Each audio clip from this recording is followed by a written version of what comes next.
Chelsea Sherrod, SNY. Coach, you've been a part of so many different NCAA tournaments, but what's different about this one?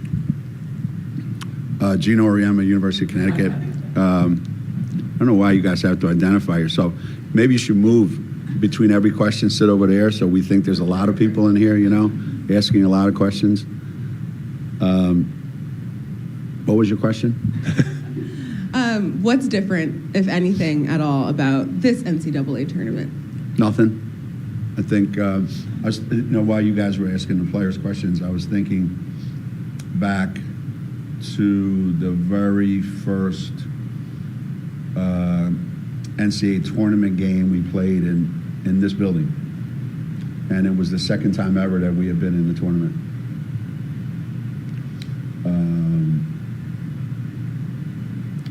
And we're just hoping and praying that we can win a game and get to the next round.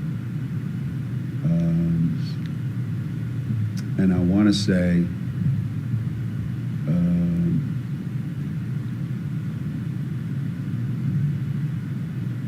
obviously, so much has changed, but at the same time,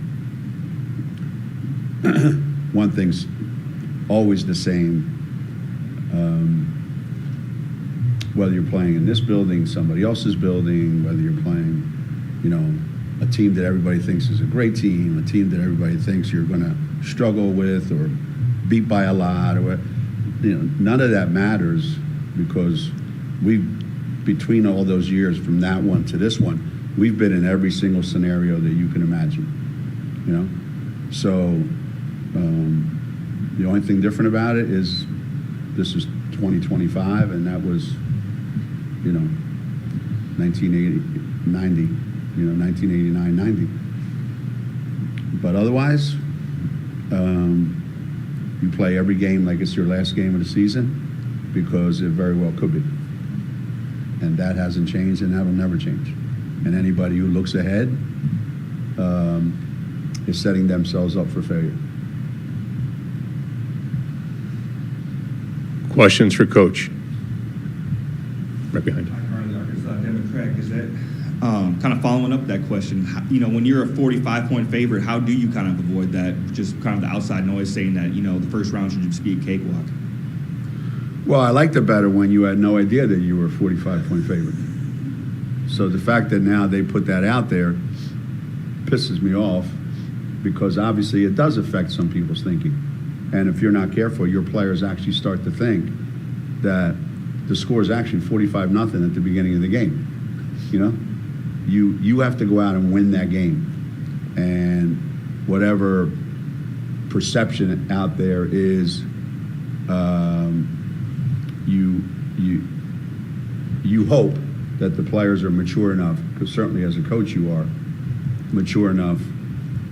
Yes, there's a big talent discrepancy between a number 2 seed and a number 15 seed, obviously, whether that's us or anybody else.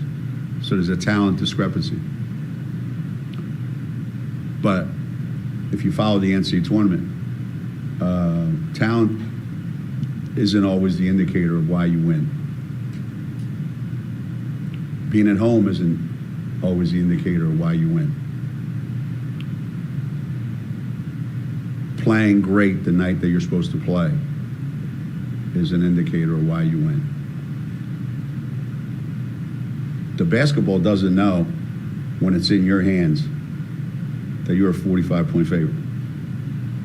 And it's either going to go in or it's not, and that's all there is to it. I'm always amazed by that stuff. We're going to go to Zoom for a question. Jesus. I know you love the Zoom, Coach. Jesus.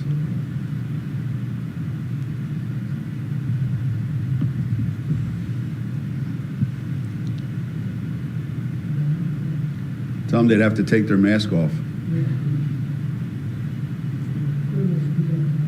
We'll go to the next question. Coach, Paige has talked a lot about how there's a different sense of urgency for her, given that this is her last tournament. Have you noticed anything different about her over the past few days when you're prepping for this game tomorrow that kind of shows that, or has she just been the same? No, I really haven't noticed anything different, to be honest with you, and I'm good. I'm glad. Matter of fact, at our very last practice, she did something so stupid, and she hasn't done it since she was a freshman. Or I should say, it's the same thing she did when she was a freshman. So I'm thinking, I'm glad I've helped her really grow these last 7 years or however long she's been here, damn it. So no, I haven't seen anything different. She's the way she's always been. And, if you see her runs through the tournament, they've all been great. One thing you can say about Paige is, generally speaking, she saves her best basketball for the biggest moments. Nobody does it 100% of the time, but she pretty much, you can count on that. And that might be because she kind of prepares that way all the time and doesn't have to do anything different just because it's that time of the year. Now, having said that, I do think when seniors get to the NCAA tournament, and obviously it's their last time, it can go a couple different ways. The fear of what's next. I remember when kids lose in the NCAA tournament when they're freshmen, the look on their face in the locker room is like, that was interesting. I can't wait till the next 3 years to see how that feels, because they think it's like, preordained. But when you get to be a senior and maybe that dawns on you, you could either blow up and be the biggest thing that's ever played in this building, which I hope happens. And I've seen some guys, the fear of the unknown gets them. But I haven't seen anything in Paige that's different. Questions for Coach? We'll go to Jim on the right side. Geno, between you and Aaron Johnston, you guys are the two longest tenured women's coaches at the same school. Could you do that today? And what are the challenges of staying at one school at this time, particularly the way things have changed in the sport?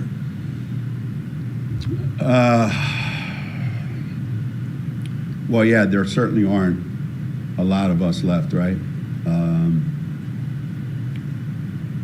I guess we missed a note on the portal. We have to find out if there's a portal for coaches.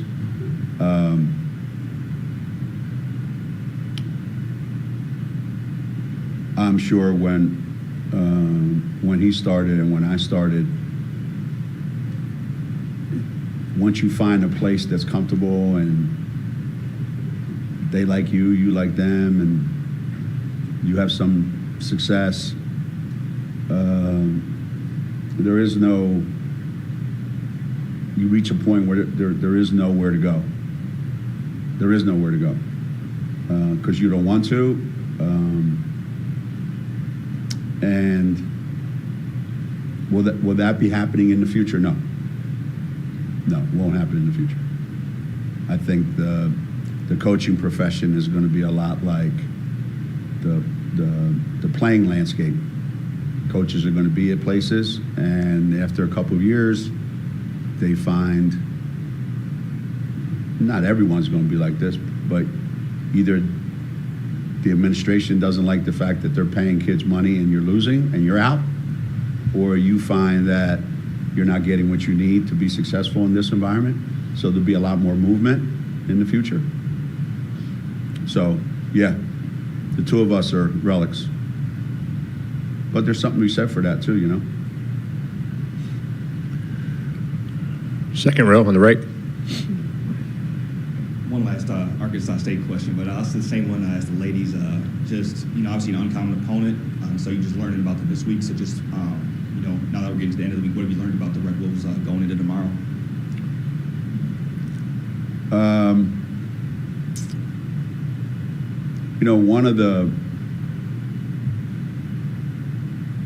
One of the downsides, I guess you would say. Still, maybe in the women's game, not as much as it used to be. But when you're a certain level in Division I, you tend to be like in a silo, you know, and you're so tunnel vision. You're so into what you're doing and who are we playing and what's next for us, that you don't really notice what's going on around the country until NCAA tournament time. So it's funny, when I first saw that we were playing Arkansas State, and I started watching it on film, I actually asked one of my assistants, I said, Kim Caldwell, does she coach in that league? And they went, yes. I said, now it makes sense. You know, because they remind me of a mini Tennessee in that the style of play and, you know, how they want to impose themselves on your, and normally if that was happening in the SEC, or if that was happening in the Big Ten, or if that was happening in the ACC, whatever, you would know that. But these things, that's what's great about the NCAA tournament. You find out these things once you see the bracket. So for me, it's kind of exciting to look and go, yeah, there's a lot of coaches doing a lot of great things that you just don't know about until now. You know, so I can see why they're here, you know, because their style of play is different. It's unique. If you're not prepared for it, if you don't see it all the time, it could be a major problem, regardless. So having played Tennessee, this won't be the first time that we're seeing something similar to this. Chelsea? Chelsea Sherrod, SNY. Are you expecting to have Aubrey Griffin back at full strength for the tournament? I know she didn't play in the Big East tournament, and Sarah pretty much held the fort down, but yeah, what kind of impact do you expect Aubrey to have? I'm not sure yet. She's done a couple things during practice, but I'm not sure. Will we have her back? Probably, possibly. Full strength? Not sure yet. Carl, go ahead. Carl Adam at Cross Media. Geno, like when you get to study the brackets and look at things, you know, I don't know if you've noticed anything, you know, kind of unusual, different, whatever. But one thing I noticed was this is the only sub-regional with 3 ranked teams. Not that the rankings have anything to do with, you know, where you're seated, but just a thought on that, or anything you noticed about the bracket that kind of stood out to you once you got to look at it. No, I mean, I think me and you might be the only 2 people in this room that know where Bratislava is, right?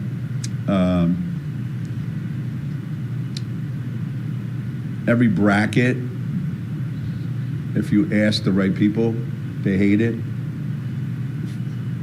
They don't like their bracket. They don't like their seeding. They don't like their opponent.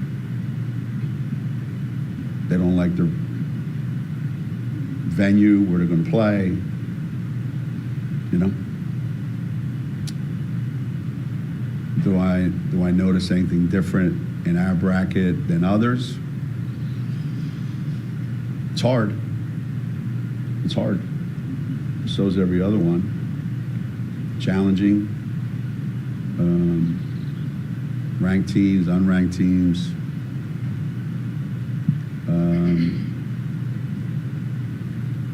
I don't worry about rankings, or I don't worry about stuff like that. I worry about matchups.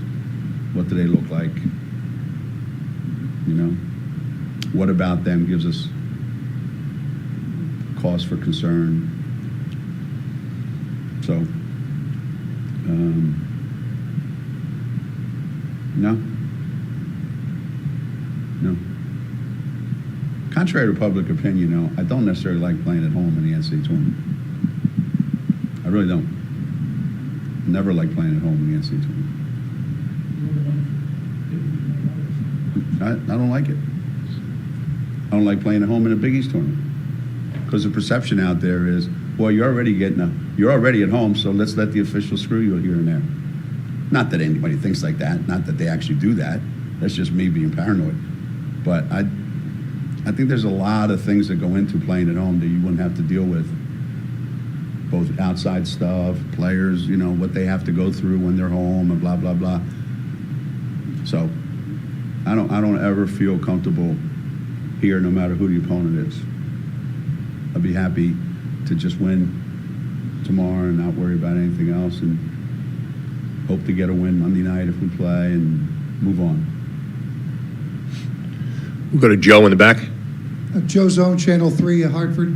Geno, is there anything in Sarah's game that makes you think she could be rattled on a big stage like this for the first time? Nope.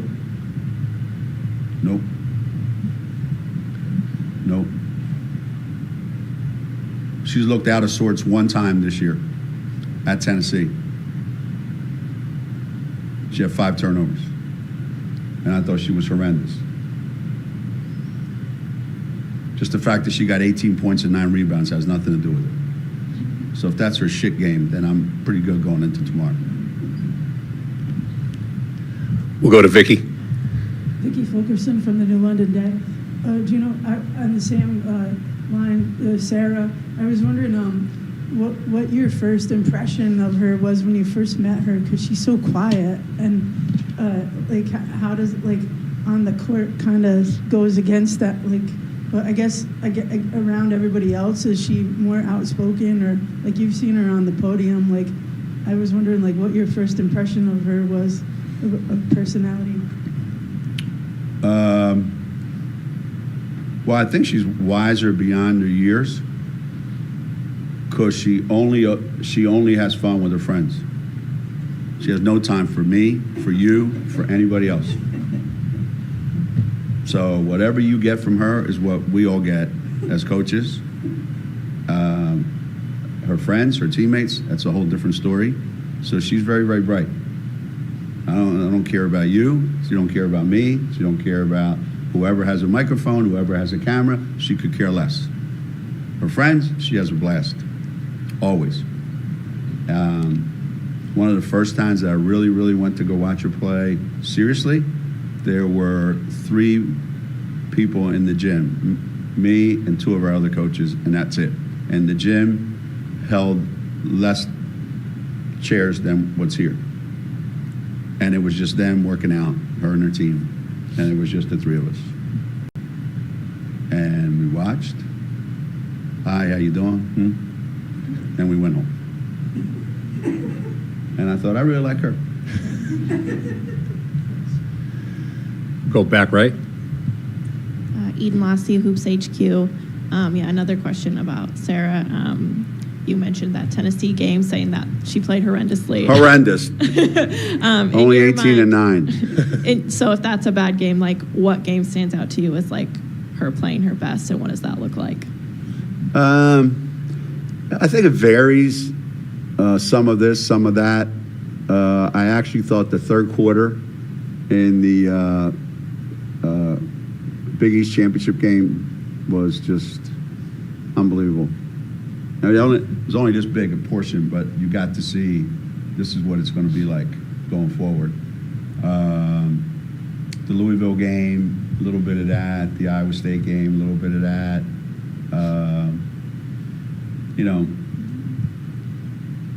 She averaged a double-double the entire Big East tournament, I think. So I think the moments that mean the most have been her biggest.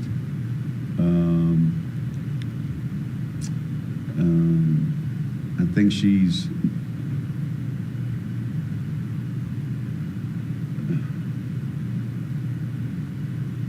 mature beyond what I expected on the court, and it's come out in the biggest moments. Coach, we're going to try to go back to that Zoom question. Woo! Hi, Maddie Kenny from the New York Post. You can hear me this time, sorry. Just with the parity in women's basketball, for years it's always been UConn versus the field, or South Carolina versus the field. Just how does that make this much, the fact that there's so many contenders, so many championship contenders, does it make it more exciting? More exciting for them, not for me. I like the better the other way. But yeah, in reality, obviously,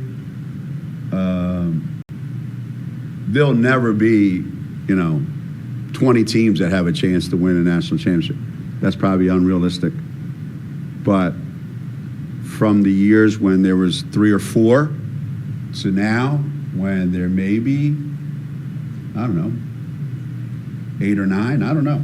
I don't know how many there are today, but certainly more than a few years ago. And I think all that's great, but even more than that, even if there aren't way more teams that have an opportunity to win a national championship, I think where parity begins is that there's much greater chances of upset in the first 2 or 3 rounds than there ever was before.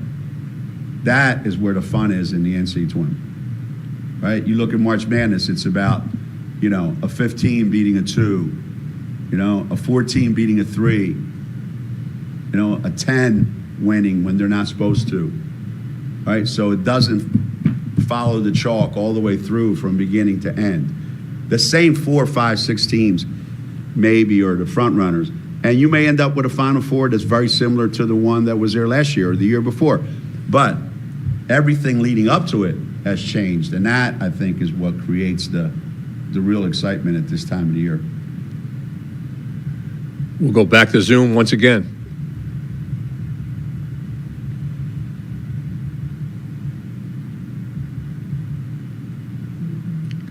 We won't. I like that idea of Zoom, but if they ask a question I don't like, I'm going to say, show your face.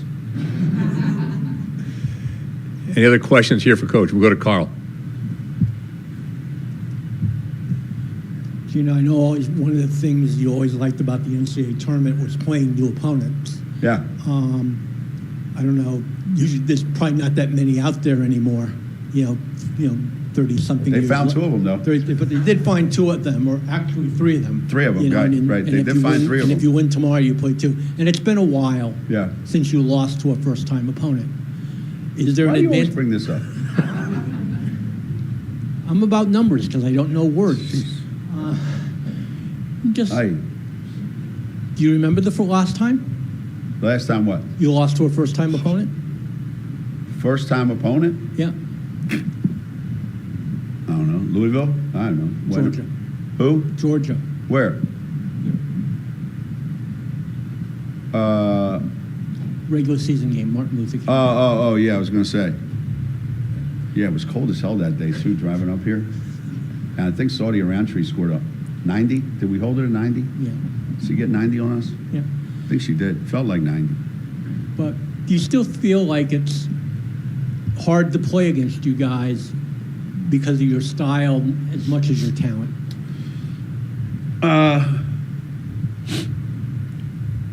Maybe that's the other thing that's changed. When we had all those long winning streaks, I think there was this perception that when we play teams that, well, nobody else can beat UConn. What makes you think we can? And that was pretty powerful. You think about it. We're winning 80, 90 in a row, and you're walking in here, or we're playing you on neutral side, or even at your place. The